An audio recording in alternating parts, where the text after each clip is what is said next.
Thank you for standing by, and welcome to the Paladin Energy Limited June 2026 quarterly results call. All participants are in a listen-only mode. There will be a presentation followed by a question and answer session.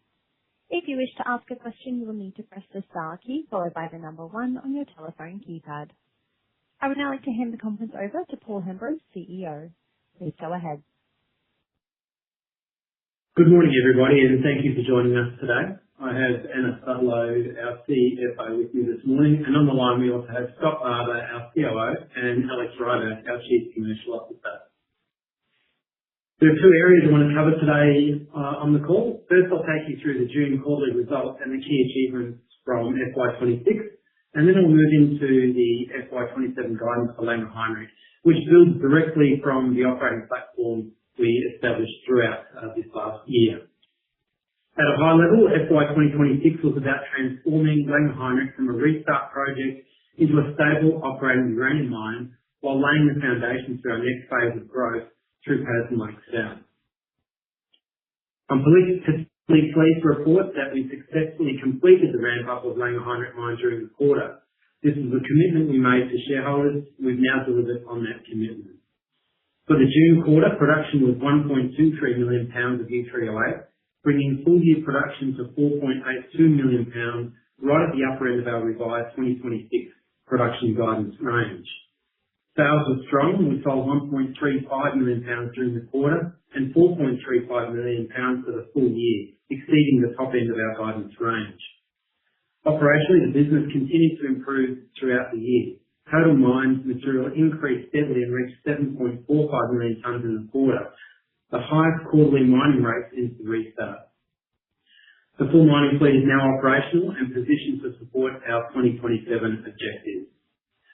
Processing performance remained consistent with plant recovery averaging 90% during the quarter, demonstrating a stable operation and plant performance at the top end of our recovery target. During the quarter, we achieved an average realised price of $70.60 per pound, with FY26 averaging $70 per pound. From a cost perspective, FY2026 cost of production was $43.30 per pound, outperforming our guidance range of $44 to $48 per pound, while quarterly costs increased to $51.60 per pound as a result of the mine development work and transition to full mining activities and mining lower grade areas in line with our mine plan. The successful completion of ramp-up provides a strong platform as we move into FY2027.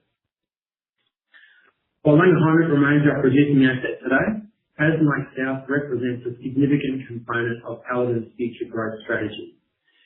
During the quarter, we reached one of the most important permitting milestones since acquiring the project. The Canadian Nuclear Safety Commission confirmed that our construction licence application had achieved sufficiency status. This means the application has met the required completeness and technical standards and can now progress through the formal regulatory assessment process. Subsequent to the quarter end, we signed an administrative protocol with the CNSC, which establishes a targeted pathway aimed at completing construction licence hearings by the end of calendar year 2027. This provides greater clarity around the permitting process and represents another important de-risking milestone. At the same time, our Canadian team continued progressing the FEED study and advancing engineering activities while maintaining strong engagement with Indigenous partners and local communities. We also executed a binding term sheet with the Birch Narrows Dene Nation as part of the Mutual Benefits Agreement process, further strengthening our relationship and social licence in the region. A highlight during the quarter was the Atlas discovery. Atlas is a new high-grade uranium ore body located approximately 3.5 kilometres south of the Triple R deposit at Patterson Lake South. 7 of 8 exploration holes intersected significant uranium mineralisation, confirming the existence of an entirely new mineralised system within the broader Saloon Trend. Importantly, Atlas remains open along strike and at depth. We believe this discovery reinforces the significant exploration potential across the broader PLS land package and supports our view that there are opportunities to enhance the long-term value and development potential of the project beyond what is currently contemplated.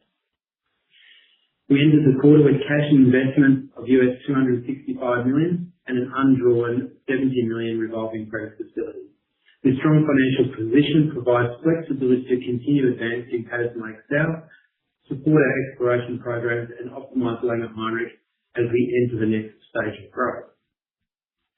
So in summary, the June quarter closed out a year of delivery to Paladin. We successfully completed the ramp-up of Langer Heinrich, met the upper end of guidance range on production, and exceeded guidance on sales, cost, and cost performance. We advanced Paladin Lake South through major regulatory milestones, established a clear pathway towards licensing, strengthened Indigenous partnerships, and delivered significant exploration discovery outlets. That delivery gives us the right platform for 2027. With Langer now through ramp-up, the focus shifts from restart execution to disciplined operating performance, safe production, cost control, mine and plant optimization, and of course, reliable delivery to customers. I'll now turn to FY27 guidance for Langer Heinrich.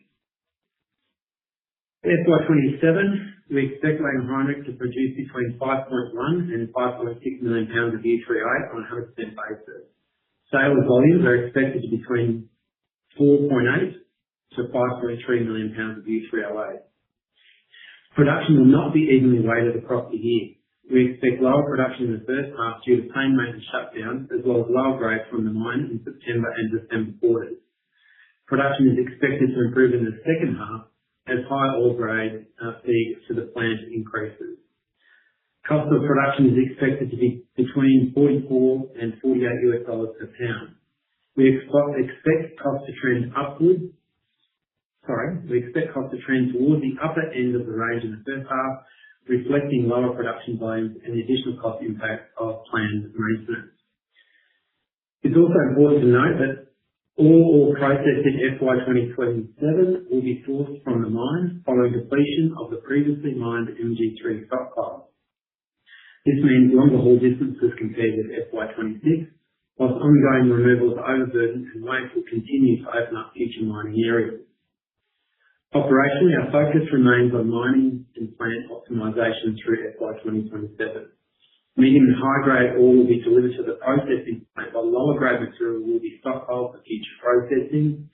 This supports improved grade outcomes and provides operational flexibility over the life of mine. We will continue to report actual costs associated with capitalised stripping and the building of low-grade stockpiles on a quarterly basis. These items are not included in the cost of production guidance. On capital expenditure at Langer Heinrich is expected to be between $29 and $35 million for FY2027. The key areas of expenditure include tailings storage facility design and construction, process improvement studies and infill drilling, as well as the completion of selected capital exploration activities deferred from FY26. On sales and pricing, Paladin's contract book continues to provide leverage to a strengthening uranium market. During FY27, sales are expected to reflect both custom delivery schedules and our intention to repay part of the current uranium product loan balance. As at 30 June 2026, Paladin had 400,000 pounds of U3O8 in outstanding uranium product loans. Consistent with industry practice, we maintain access to short-term uranium product loans and swap facilities to support operational and delivery flexibility. Realised pricing will vary from quarter to quarter depending on customer delivery nominations, contract pricing mix, individual contract terms, shipping schedules and prevailing spot prices. Based on the contract book as at 1 July 2026, we have updated realised price sensitivity table. In summary, FY27 is about disciplined delivery from Langer Heinrich following a successful completion of ramp-up. We have provided clear guidance on production costs, capital and sales, while retaining the flexibility to manage quarter-on-quarter movements in production and delivery. We remain focused on safe operations, reliable production, disciplined cost management, and leveraging our contract book as the uranium market continues to strengthen. And with that, I'm happy to take any questions. Thank you. If you wish to ask a question, please press star 1 on your telephone and wait for your name to be announced. If you wish to cancel your request, please press star 2. If you're on a speakerphone, please pick up the handset to ask your question. Your first question comes from Alistair Rankin with RBC. Please go ahead. Hey, thanks, Paul, Scott, Anna. Alex and the broader team, for taking my question. Just firstly on Langer, you mentioned the maintenance work in the first half of FY27. Can you just confirm what you're actually doing there? Is this something that is just a periodic piece of maintenance you have to do, or is it something a little bit more structural? Yeah, thanks, Alex. It's really just periodic planned preventative maintenance work. So typically in these sort of plants, you have wear and tear on things like the scrubbers, crushing circuit, and we're also updating our furnace in the final packaging and recovery plant. So it's all planned preventative work. Okay, understood. That's clear. And then just also on Langer, the pit performance of the J pit so far, you said you're looking to lift to high grade ore for the second half of FY27. So I guess what do you need to do between now and then to sort of achieve that? Yeah, I might hand over to Scott to answer that. Sure, thanks, Paul. Basically, we've got all of our mining equipment in pit right now and are developing a few different mining fronts. So some of the material is coming out as high grade right now, and the other material is still developing. We've got multiple levels of grade coming out of the pit. The next 6 months will essentially see us stabilize the feed that's going to be going into the mill as more high grade, medium and high grade. Whereas for right now in the last quarter, we're still in that upper level of weathered and lower grade material. So basically, it's just continuing to mine and develop the J pit. Okay, and then I might just sneak in one quick one on PLS. Interesting you got that agreement with the CNSC. I understand it's non-binding, but is this something they've done before, or is this, them, the CNSC acknowledging that they want to try to speed up these processes to get these construction licenses through a bit faster? Yeah, that's a really good question. I was in Ottawa recently, spoke to a number of government departments, and everyone is really keen on advancing uranium projects, and CNSC are trying their best to support them as well. So I met with the president of CNSC, and they're very keen to make sure that the right work is done to help us deliver the project according to the schedule that we published.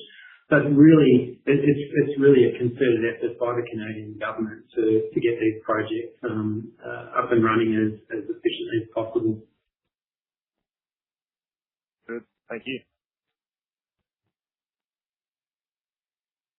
Thank you. The next question comes from Hugo Nicolaci with Goldman Sachs. Please go ahead. Good morning, Paul and team. Thanks for the update today. First one on the missing pieces around CapEx for FY27 from the guidance. Just firstly at Langer, you spent 56 million on stripping and low-grade stockpiling in FY26, but you don't guide that on a forward basis. Given that your strip ratio is probably flat to slightly higher next year, your plant maintenance, maybe you build a little bit of stockpiles, is it fair to assume that 56 million is higher in FY27? Look, we're obviously not guiding on those numbers. They will be variable quarter to quarter. We will give you actuals on a quarterly basis. I think if you look at our, Q4 FY26 outcomes, that's not an unreasonable representation going forward. Got it. That's helpful. And then also on CapEx, but on Patterson Lake, how much of the 115 million pre-FID spend that you were planning on spending before the end of calendar 27 do you expect to spend in FY27? Again, we haven't guided on that number. We've said in our quarterly that we've spent 20 to date. Of that amount that we disclosed in the use of funds. I can say that, you can expect those costs to increase over the 18-month period.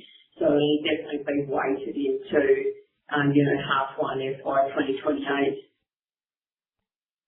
Got it. That's helpful. And then just, if I could squeeze in a third, just on the pricing sensitivity, I appreciate the updated table there. I just wanted to dig into the comment in the footnotes that the sensitivity table takes into account the flexibility under your contract terms. Does that mean that in that table you've assumed that you'll sell more volume if prices are higher? And is our math broadly right that, if you're selling roughly 2 million pounds under legacy contracts at sort of mid-60s a pound to sort of backsolve into that pricing sensitivity? That's a question for you, Alex. Thanks, Paul. On the first part, we've run that sensitivity table on the basis of a midpoint of the sales range, which is 5.05 million pounds. And we're essentially assuming nominal contract volumes, but obviously some contract volumes do have flexibility, and where those contracts are in the money, we've assumed that those flex options will be exercised by the utility. And sorry, could you just clarify the second part of the question? It was more just sense checking the maths that if you're delivering a bit over 2 million pounds under the fixed legacy agreements, that pricing on those agreements must be sort of in the mid-60s today. Is that what that table assumes? Yeah, look, I mean, we're obviously not providing the pricing on a price mix basis, but on average, I think if you look at that sensitivity table, you can pretty much, I think you're on the right track. You can pretty much work out what the base escalated and fixed price contract pricing, is implied within that book. Got it. Thanks, guys. And just lastly, if I can, apologies if I've missed if you put out the cash flow piece separately today, but the 255 cash and investments, how much of that is actually cash? Oh, the 265? Yeah. Yeah, it's all cash other than funds held in term deposits. Got it. That's helpful. Thanks, guys. Pass on.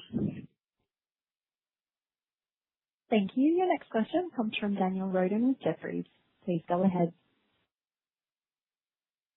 G'day, guys, and thanks for taking my question. I just wanted to first of all, just with following up on the half one, half two production split. I know you talked about it, but just wanted to get a better sense on the half two exit rates and I guess kind of looking forward into FY28 and beyond, what that implies on what a midpoint annual production rate would be over the life of mine. Are you able to kind of articulate and clarify what that would look like, please? That's a good question, Daniel.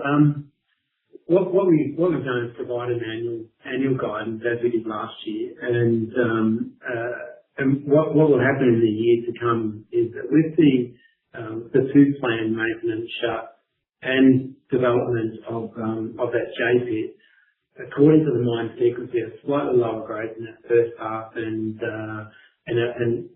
about a week less production on each quarter, plus or minus. It is going to be a game of two halves. What we're not going to do is guide on a quarter by quarter basis, but what we will do is be absolutely transparent, as we have been in the last 12, 18 months, on our actual performance at the end of each quarter. But we do expect a fairly significant uplift in the second half of the year. The mine plan does show absolutely solid grades coming through for that second half. So our plan is to stick to the plan, do the shuts properly, mine the ore as it comes in sequence, exercise a high level of operating discipline, manage our costs as best we can, and deliver on the annual target. So I know I haven't answered your question directly, but we're committed to the guidance range that we have set for production.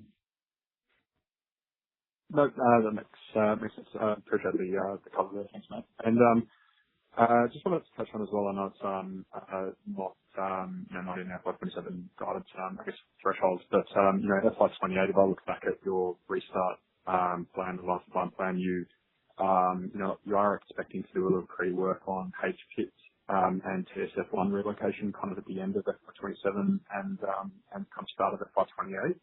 Just wanted to get a bit of colour and commentary on, are you seeing anything in I guess the life of mine process that would either accelerate or defer works going into the HPIT and TSF1 relocation and just kind of noting that, HPIT is a pretty meaningful step up in strip ratio. And on the disclosed tables, it goes to, 4.1 from, JPIT, which is 1.8 at the moment. So just, I guess you're saying that inflection point still in the same process, or is there anything that you're seeing that changes that kind of sequencing? That's one for you, Scott.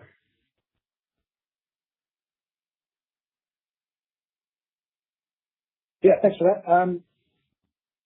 I think that the best way I can answer that is that the TSF strategy with our TSF6 lift that we're currently doing right now, and then we will be moving into the HPIT early in next year to start stripping that. That would be the next source once J is depleted. That becomes a long-term tailings facility as well, and so the HPIT will be fully mined out over a few years, and then that becomes one of our tailings ponds. The TSF strategy is constantly being looked at based on volumetrics and what we actually need. We've moved the TSF1 relocation out a little bit, and that's to allow the mining in J and HPIT to progress the best possible and most economic. Does that answer your question?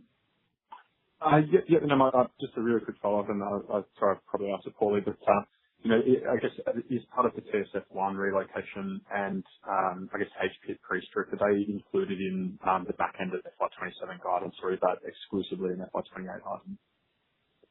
It's not in FY27. It would be in FY28 and beyond. Sorry, thanks for the color. I'll pass it on. Thanks. Thank you. Your next question comes from Branko Skocic with JP Morgan. Please go ahead. Yeah, morning, guys. Thanks for your time. Total recoveries were strong again in that 90s range. Is there any reason we shouldn't be assuming recoveries stay in the low to mid-90s moving forward, particularly as grades start to lift? Yeah, thanks for the question. Our typical target range for recovery is 85 to 90, and when we have stable conditions, I'm actually really happy with anything within that range. Above that range is more difficult to maintain continuous sort of operations. So it's always a balance too. So we'll continue to operate as stably as we can, and if we stay at that upper end of our target range, I'll be really happy. And just a final question from my end, just on the production versus sales weighting. I understand the prepayment coming into this, but should we expect the two to, I guess, closely match moving forward? I'm thinking to 28 onwards, or are we still expecting a bit of a mismatch medium term here? I missed the first part of your question, Rankin, but I think if it's around the working capital cycle and the kind of movement quarter to quarter, we are going to see, ongoing ups and downs quarter to quarter. That's really just a function of the working capital cycle and the shipping schedule, and the particular delivery in the quarter. So I think you'll continue to see that, movement quarter to quarter. It was more just on the annual numbers. The last couple of years you've been guiding sales less than production, and I guess during ramp up that also makes sense. But when we think about FY28 onwards, should we expect the two on an annual basis to closely match, or should we still be expecting there's a mismatch? I think, Rankin, there's always going to be a slight mismatch because it is, as I said, a function of those shipping schedules. I mean, I think, theoretically you would expect over the years as we kind of get into the cycle that they should be more closely aligned. I think, what we're also seeing this year is in the guidance, the repayment of the loan, which is, increasing that gap between the two as well. That makes sense. Thank you. Thank you. Your next question comes from James Bullen with CGS. Please go ahead. Good morning, Paul and team, and thank you for taking my question. Just on PLS, BHP's been picking up tenements That's pretty proximal to your project. I know you've got a lot of prospectivity within your current permits, and that's clear from the result of Atlas. But are you looking at picking up additional acreage in that area? Thanks for the question, James. It's always have good neighbours, and what I think it does show is I think it demonstrates the prospectivity of the region, and what's good for us is we've got absolutely fantastic ground. We've got a lot of ground that's still unexplored. There's loads of potential in the ground that we do have, and when the team in Saskatchewan puts holes in the ground, we're having a high level of success. So never say never to taking more ground, but we already have a lot of highly prospective ground that is demonstrating the capacity to produce more value for CLS. Yeah, understood. And congrats on getting the Birch Narrows delineation MVA in place. How are you going also with MNS, and are they the final one that you have to put in place? Yeah. First of all, it's a binding term sheet. We haven't quite got the MVA yet, but that's the obvious next step. So as you rightly point out, James, there are 4 First Nations groups in the area where we operate, and we've now completed 2 of those MVAs, and now we have the binding term sheet with Birch Narrows. We have a really good relationship with Métis. We're working with them very closely, and in due course, we will have an agreement with the remaining 2 groups. What we do think is important is making sure that the relationships that we have with them are by definition mutually beneficial and sustainable, and we're committed to supporting the First Nations groups as well as other stakeholders in the regions where we operate. Thank you very much. That's my questions. Thank you. Your next question comes from Glenn Lawcock with Barrenjoey. Please go ahead. Good morning, Paul. Just going back to Langer Heinrich guidance for 27, just on the production, can you help me just think about how that's made up, just throughput, grade, recovery? I mean, if I think about it, you've been running, I think it's 4.8 million tonnes of throughput. Your recovery's now up around 90, but you now move into a pit that's got the high grade and medium grade component, which is about 570 ppm in grade. But I'm assuming you'll put the rest of the low grade to the waste stock, or to your stockpile, sorry. How do I think about that? And then you've also said you're looking at optimization. Where's the best lever you can pull to flex that volume, maybe do better as you have done through 26 as well? Thanks. They're really good questions, Glenn, of which I'm probably going to try and dodge most of them. The key levers, of course, are grade, recovery, and throughput. And I think what we've done is we've demonstrated the ability to operate the plant very, very consistently. But of course, the grade is highly dependent on what presents itself in the pit. So we'll operate the pit as efficiently as we can from a trucking perspective. Whatever the grade comes out is whatever the grade that comes out. Besides the fact that we can desert the low and have it change the cut-off. And that will provide us with the opportunity to operate the plant in a fairly stable way, and get those recoveries in the high 80s and maybe even sort of the low 90s. So like every other place, I know that Scott Barber and I have worked, you're always working on optimizations and ways to improve. The biggest lever that we've got is the grade, and the second is, of course, throughput. Throughput is complicated by the fact that we have varying ore feed types, fine, coarse, and we've talked about this on a number of occasions before, but finding the best blend that gives us the best throughput, and we'll continue to optimise that blend for both throughput and grade as we progress. But what we've done is we've demonstrated the ability to be able to do that so far. What we've got now, though, is we've got 100% of the mining fleet, and what we delivered this year was 7.48 million tonnes of total movement. And so that gives us a bit of flexibility above what we had last year to deliver more tonnes to the crusher. So I think I've managed to dodge most of your questions, and I'm unlikely to get any more detail than that. Maybe just if I can push you a little bit though, your resource statement for the JP had a high zone and a mid-grade zone of about 14 million tonnes at about 570 ppm.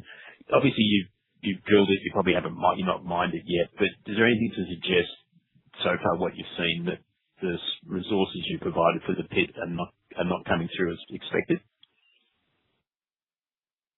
Oh, the reconciliation is actually very good. So the challenge, of course, is when does it present itself? So the sequence actually is going to determine how the year flows, which is why it's going to be a game of absolutely two halves, with slightly lower grades presenting in the first half, with the reduction in number of operating days, high grades in the second half, with absolute maximum number of operating days. So so the pit is what it is, and the reconciliations are about right. No worries, Paul. I think I've pushed you as far as I can. But one other question, but now moving to Canada, just on PLS, and assuming it all goes to the new plan, which is you get the hearings done by the end of calendar 27, what's the timeline look like beyond that then? What's left? And, like if we think through it, when could you FID and start construction if you get this timeline of an end of 27 hearings completed?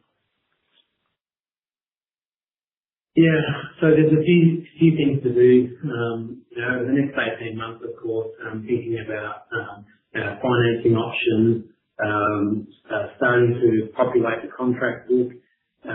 We get to FID. Construction window is heavily dependent on weather. So assuming it all goes to plan, I still believe that the 2031 first production is realistic and achievable. And sorry, what would that mean? You start construction when to achieve first production in 2031? 2028. All right. Thanks very much. Thank you. Your next question comes from Dim Arya-Singh with UBS. Please go ahead. Thanks, Paul. Just, I guess on PLS, so you do have the strategy day coming up. Can you give us any granularity as to what to expect there and maybe what to watch out for?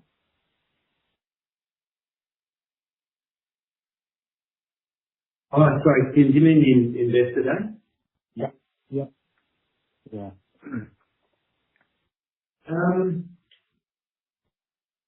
So there's nothing really. By then we should actually be past the next quarter. I guess we'll continue working. We'll continue working through Langer performance. Continue working through the CNSC process. Continue working with First Nations groups. Yeah, and I think we'll have the full year results just prior to that Investor Day also. Okay, cool. And just, we spoke about this, I guess, earlier in the year, so it's a focus now, but on the cost base impacts from what's going on in the Middle East, which have flared up again. I think you guys mentioned that, at the start of the year, you had 3 to 9 months of supply of like all your inputs. Has that eased at all? Maybe just an update there, both in terms of availability and impact on the cost base? Yeah, Jim, I think, what we're saying is that we have reflected the current cost base in the FY27 guidance, that I would say. I don't think it's having a material impact on our cost base. I think, when we look, this quarter, it's definitely probably more of an outcome of, grade than, the cost per pound, than, necessarily the Middle East conflict. So, we continue to monitor, and probably Scott can give you a view as to, line of sight of those inputs. But from a cost perspective, we're reflecting the current pricing. We're not seeing, massive shifts at this point in time, but we obviously continue to monitor. Okay, cool. Thanks. Thank you. The next question that comes from Andrew Hines from Shaw and Partners. Please go ahead. Yeah, hi guys. Perhaps a question for Alex, just to give us a bit of an update on what you're seeing out there in the broader uranium market in terms of contracting activity. It seems like it's still very quiet out there. The level of contracts that have been reported by UxC is still extremely low for the first half of this year. And Paul mentioning that you're probably starting to engage already now with PLS offtakes for next decade. What are you seeing? What's the current terms in these contracts that are being discussed now, and when do you expect to see levels of activity pick up? Thanks, Andrew. Look, I mean, the backdrop is really strong. In the US, the loans that the US government has announced, $17 billion for the US utilities is good wind in the sails. When we speak with our customers, that's exactly the support they're looking for, as well as some backstop on cost blowouts. But it's certainly a move in the right direction. In terms of other markets, China is really powering ahead with their construction of reactors and their procurement of supply. India is now in the mix, as you've noted as well in your notes, with sort of implications for Australia as well. In terms of our discussions with utilities, very strong interest, very cognizant of the tightness in supply and some of the challenges that some other producers are having with ramp up and startup issues. That's positive for the short-term window to 2030, but really, that supply-demand deficit in the 2030s is coming home to roost, and the utilities are really, chasing supply out in the 2030s, and it's not really clear where they're going to meet those requirements. So the volumes are still, as you've noted, Andrew, below replacement levels. And it's interesting because even at those lower volumes, we're seeing stronger term pricing. So term pricing at $97 reported by UX. But in reality, from our discussions with utilities, we're seeing prices more in the $100+ range, which is, very encouraging. And I think it just shows that, the utilities are willing to pay more, pretty much every quarter for the uranium they procure. I think for me also an interesting delta between term and spot that's emerged, with obviously term leading the pricing environment, and the spot is largely expected to catch up to term. So I really like that dynamic where the fundamental market is really leading the spot market. So very positive developments, and we always looking to monetize that sentiment in our contracting discussions for more Langer Heinrich contracts and PLS as well. What's your preference these days, Alex, for the nature of the contract? Is it for the market-based contracts with the floors and ceilings, or is it for fixed price contracting? So very much a balanced book approach, which we're continuing. The utility preference has definitely swung into the base escalated favour, given that they are concerned with ever-increasing prices. So there's that element, but of course they recognise they need to pay a premium to secure more fixed volumes, which again is positive for the pricing and for any additional contracts that we'll layer into our book. Great, thanks, Alex. Look, a follow-up question for Paul on PLS. That was a pretty exciting discovery, Atlas, in the quarter, and still the early days and no sign yet on how big that will end up being. But what's the plan of action going forward, Paul, on Atlas? How many rigs are you going to get going? How quickly are you going to drill that out? when you are thinking about maybe the first resource being declared there? Yeah, good question, Andrew. We've got three priorities for drilling around PLS. Number one is the resource upgrade of the Triple R deposit. Number two is the extension drilling of Triple R, because that still remains open along strike and at depth as well. And the third priority is close proximity exploration like Saloon East, like Atlas, and others.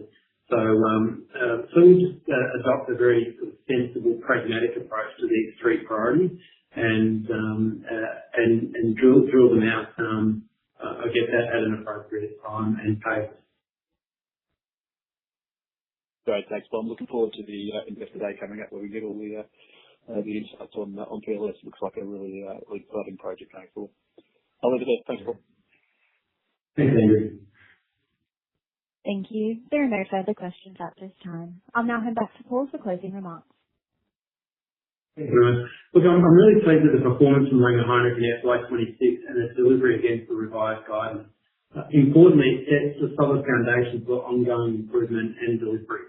But more importantly, I'm excited about de-risking and driving further value of Paladin South through the CNSC process, through close proximity exploration, through continuing to develop relationships with First Nations and closing up the feed study. So thank you once again for joining us and for your ongoing support. Thank you. That does conclude our conference for today. Thank you for participating. You may now disconnect.